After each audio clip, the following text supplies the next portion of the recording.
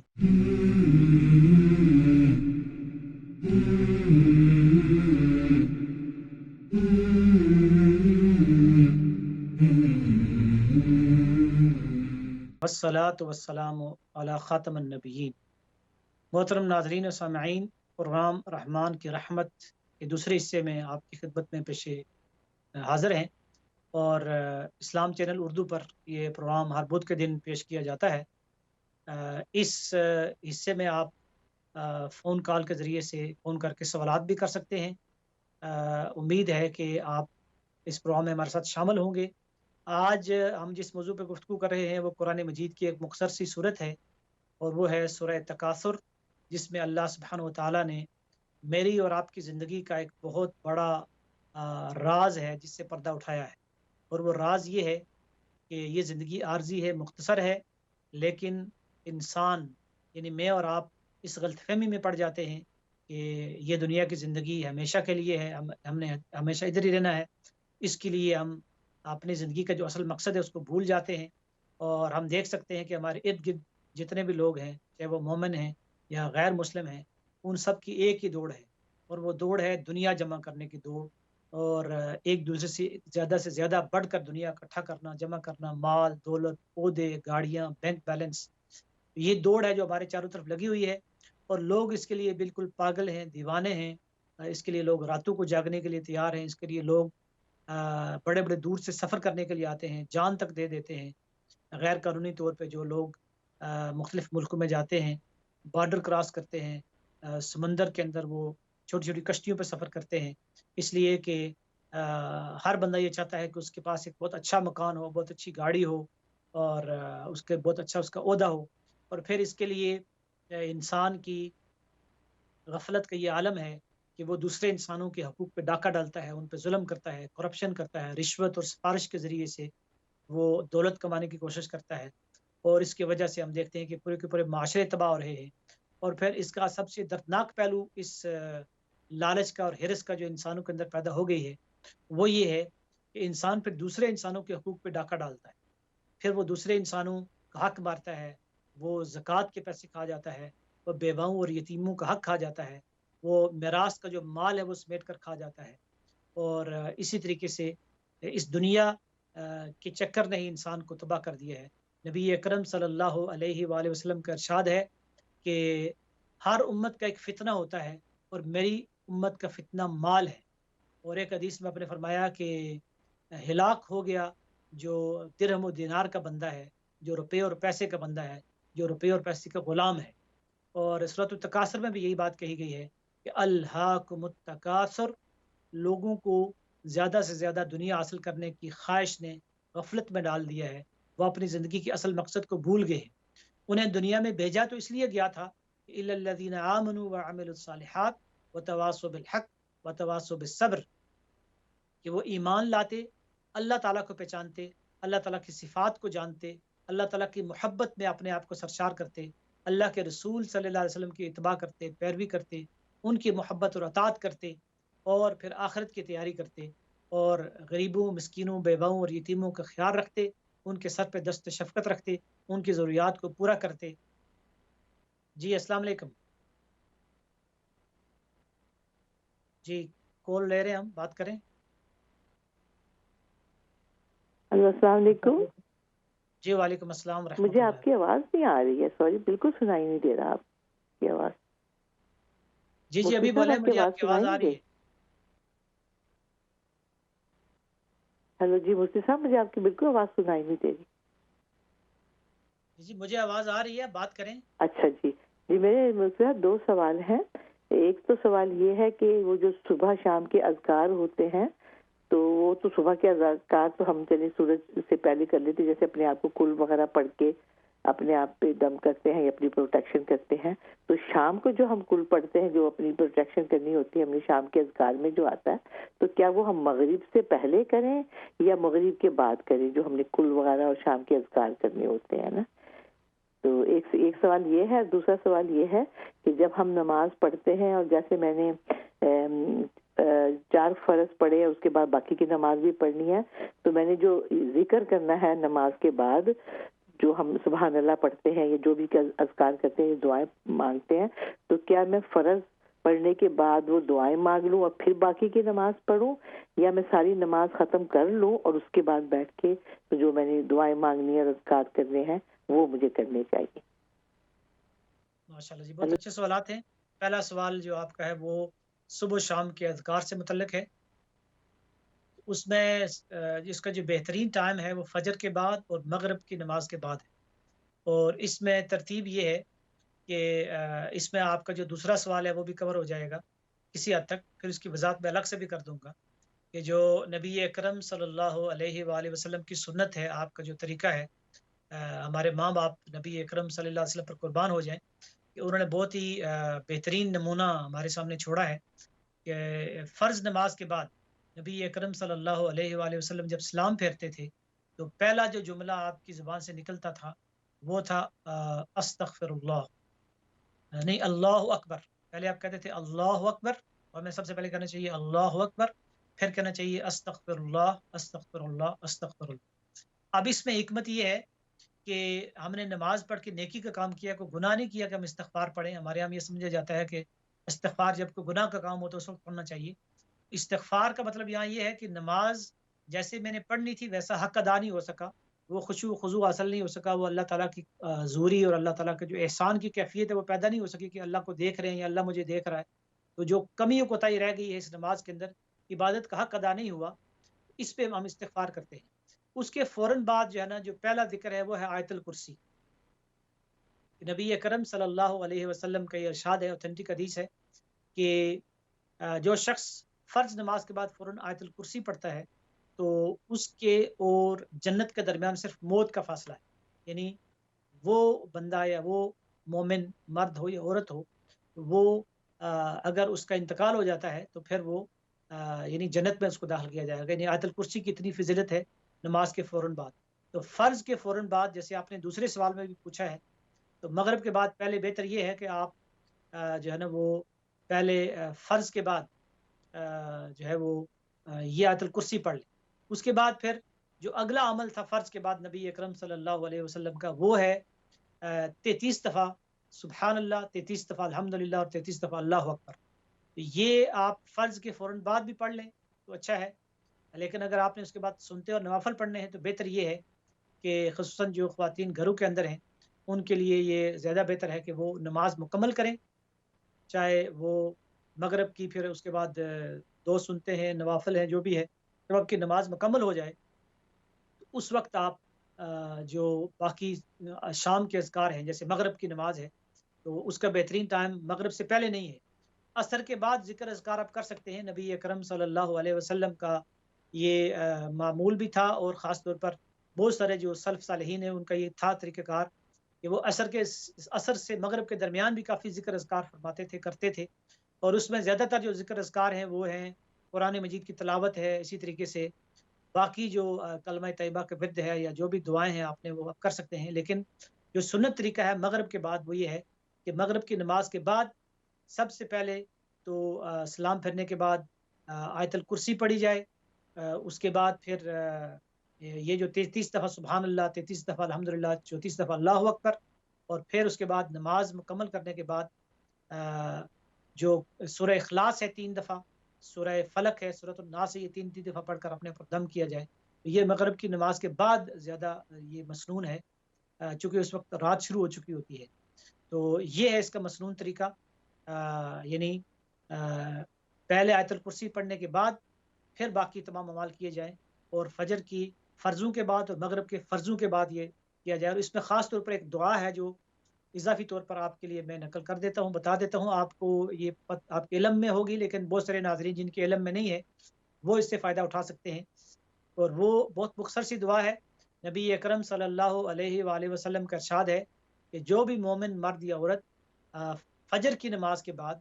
اور مغرب کی نماز کے بعد 7 مرتبہ یہ پڑھے گا اللہم اجرنی من النار، اے اللہ مجھے آگ کے عذاب سے محفوظ رکھ۔ تو میرے جو استاد تھے وہ کہتے تھے کہ جب ہم پڑھیں اللہم اجرنی من النار ایک پہلی دفعہ تو ہم موت کے وقت کا تصور کریں، دوسری دفعہ جب ہم پڑھیں تو ہم جو ہے نا وہ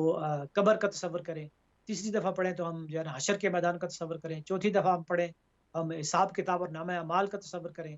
اسی طرح 5 دفعہ پڑھیں تو پل صراط کا تصور کریں. اس طرح سے ہم پڑھیں اللہم اجرنی من النار، اے اللہ مجھے آگ کے عذاب سے محفوظ فرما. تو نبی اکرم صلی اللہ علیہ وسلم کا ارشاد ہے کہ جو شخص فجر کے بعد یا مغرب کے بعد یہ دعا 7 دفعہ پڑھے گا اس کو آگ کے عذاب سے محفوظ کر دیا جائے. تو یہ اذکار یقیناً اس میں زیادہ ٹائم نہیں لگتا، لیکن جیسے ماشاءاللہ آپ کو شوق ہے اور اس میں اگر شوق اور دلچسپی پیدا کی جائے تو تھوڑے سے وقت میں بہت زیادہ جو ہے نا وہ اجر و ثواب اور بڑے خزانے حاصل کیے جا سکتے ہیں. ایک آخری دعا میں آپ کو بتا دیتا ہوں، پھر ہم اپنے موضوع کی طرف واپس آئیں گے. اور وہ ایک واقعہ ہے، نبی اکرم صلی اللہ علیہ وآلہ وسلم کی ایک زوجہ ہیں، آپ کی ایک اہلیہ ہیں، ان کا نام ہے حضرت جویریہ رضی اللہ تعالیٰ عنہ. ایک دن نبی اکرم صلی اللہ علیہ وسلم فجر کی نماز پڑھ کے گھر تشریف لائے تو دیکھا کہ حضرت جویریہ رضی اللہ تعالیٰ عنہ اپنے گھر میں فجر کی نماز پڑھ کر وہ اس مصلی پہ بیٹھی ہوئی ہیں. اور پھر نبی اکرم صلی اللہ علیہ وسلم باہر تشریف لے گئے اپنے کسی کام کے لیے، اور پھر 2-3 گھنٹے بعد واپس تشریف لائے تو دیکھا کہ وہ ادھر ہی بیٹھی ہوئی ہے اور ذکر و اذکار کر رہی. تو آپ نے حضرت جویریہ سے پوچھا کہ جویریہ آپ وہ صبح فجر کے بعد سے لے کر ابھی تک بیٹھی ہوئی ہیں؟ تو کہتی ہیں، انہوں نے کہا کہ ہاں میں ابھی تک بیٹھی ہوئی ہوں. تو آپ نے کہا کہ اگر تم یہ کچھ کلمات پڑھ لو تو یہ جتنی دیر تم بیٹھی ہو ان سے بہتر یہ کلمات ہیں. یہ ہے سبحان اللہ و بحمدہ عدد خلقہ و رضا نفسہ وزنۃ عرشہ و مداد کلمات. سبحان اللہ و بحمدہ عدد خلقہ و رضا نفسہ وزنۃ عرشہ و مداد کلمات. یہ کلمات اگر یاد کر لیں اور یہ پڑھ لیے جائیں اور اس کے معنی کو یاد کر لیا جائے تو یہ نبی اکرم صلی اللہ علیہ وسلم کے ارشاد کے مطابق آپ نے جو ایک تحفہ دیا اپنی زوجہ کو کہ یہ 3-4 گھنٹے کے ذکر و اذکار سے بڑھ کر صرف یہ چند الفاظ ہیں جو چند سیکنڈ میں ادا ہو جاتے ہیں. تو اللہ تعالی ہمیں اپنے آپ کو اپنے ذکر کو کرنے کی توفیق عطا فرمائے. تو ہم یہ گفتگو کر رہے تھے کہ اللہ سبحانہ و تعالی نے سورۃ التکاثر میں مجھے اور آپ کو غفلت سے جھنجھوڑا ہے اور بیدار کیا ہے اور کہا ہے کہ کلا لو تعلمون علم الیقین، کاش کہ تم یقینی علم کو استعمال کرتے. یہ اللہ تعالیٰ کی میرے لیے اور آپ کے لیے محبت ہے کہ جیسے ایک استاد اپنے شاگرد کو سمجھاتا ہے کہ کاش تم نے محنت کی ہوتی. جی یہ کالر ہے ہمارے ساتھ، جی بات کیجیے. السلام علیکم. السلام علیکم صاحب. جی وعلیکم السلام ورحمۃ اللہ. آپ نے ابھی بتایا کہ سبحان اللہ یہ ہر فرض نماز کے بعد پڑھنا چاہیے، تو میں پوری نماز ختم کر کے پڑھتا ہوں، یہ ٹھیک ہے یہ غلط ہے؟ بالکل صحیح ہے جی. پوری نماز میں نے یہی ابھی بتایا تھا کہ جو آیت الکرسی ہے نا وہ تو اسلام پھیرتے ہی فوری آیت الکرسی پڑھ لینی چاہیے. لیکن اگر آپ زور کی یا مغرب کی نماز پڑھ رہے ہیں یا عشاء کی تو وہ جو اسے کہتے ہیں تسبیحات فاطمہ بھی کہتے ہیں، اور سب سے بڑا ذکر ہے یہ یعنی سبحان اللہ الحمدللہ اللہ اکبر. تو یہ بہتر یہ ہے کہ آپ انگلیوں پہ گنیں. اور پھر اس میں یہ ہے کہ ایک یہ بھی یاد رکھیں کہ یہ ظاہر ہے کہ سنتو اور نوافل کے بعد آپ تسلی سے بیٹھ کے پڑھیں تو زیادہ بہتر ہے. اور رات کو سونے سے پہلے بھی یہ نبی اکرم صلی اللہ علیہ وسلم نے اس کی تلقین کی ہے. مشہور واقعہ ہے جو حدیث میں آیا ہے کہ جگر گوشہ رسول حضرت فاطمہ رضی اللہ تعالیٰ عنہ نبی اکرم صلی اللہ علیہ وسلم کے پاس تشریف لائیں اور اپنے ہاتھ دکھائے کہ دیکھیں میرے ہاتھ جو ہے نا وہ چکی پیسنے کی وجہ سے اس میں یعنی وہ چھالے پڑ گئے اور مجھے بہت تھکاوٹ ہوتی ہے، تو مجھے کوئی غلام دے، کوئی نوکر دے، خدمتگار جو میری مدد کرے. تو آپ نے فرمایا کہ سونے سے پہلے تم یہ پڑھ لیا کرو، تمہاری تھکاوٹ دور ہو جائے گی. تو یہ ایک تو فرض نمازوں کے اور نوافل کے بعد پڑھیں، لیکن اس میں ایک اصول یاد رکھیں، وہ یہ ہے کہ ایسے نہ پڑھیں سبحان اللہ سبحان اللہ سبحان اللہ سبحان اللہ سبحان اللہ، اتنی جلدی نہ پڑھیں، بلکہ پڑھیں سبحان اللہ سبحان اللہ سبحان اللہ. اور اس کے معنی کیا ہیں یہ بھی ذہن میں تازہ کریں کہ منزہا عن کل نقص و عیب، اللہ تعالیٰ کے اندر کوئی نقص نہیں ہے، کوئی عیب نہیں ہے. اس کی مخلوقات کے اوپر غور کریں، اس کی جو چیزیں اللہ تعالیٰ نے بنائی ہیں کہ اللہ تعالیٰ نے درخت کیسے بنائے ہیں، آسمان کیسے بنایا ہے، پھول کیسے بنائے ہیں، تو پھر کہیں سبحان اللہ، اللہ تعالیٰ پاک ہے ہر خامی سے، یہ تصور لائیں. اور الحمدللہ کا مطلب ہے اللہ تعالیٰ تیرا شکر ہے. تو اللہ تعالیٰ کی کسی نعمت کو سوچیں کہ اللہ تعالیٰ نے مجھے نماز پڑھنے کی توفیق دی، اللہ تعالیٰ تیرا شکر ہے. اللہ نے مجھے آنکھیں دی، اللہ تعالیٰ تیرا آنکھوں کے لیے شکر ہے. اللہ تعالیٰ تو نے مجھے اولاد دی، تیری اولاد کے لیے الحمدللہ. ایک ایک نعمت کو یاد کرتے جائیں اور الحمدللہ الحمدللہ ایسے پڑھتے جائیں. یعنی وہ جو تسبیح کے اوپر ہے نا جیسے کہتے ہیں وہ منکے پہ منکا ٹھئی اللہ والی کیفیت نہ ہو گیا، بس دانے گراتے جائیں الحمدللہ الحمدللہ الحمدللہ الحمدللہ جیسے کوئی مشین چل رہی ہے، نہیں بلکہ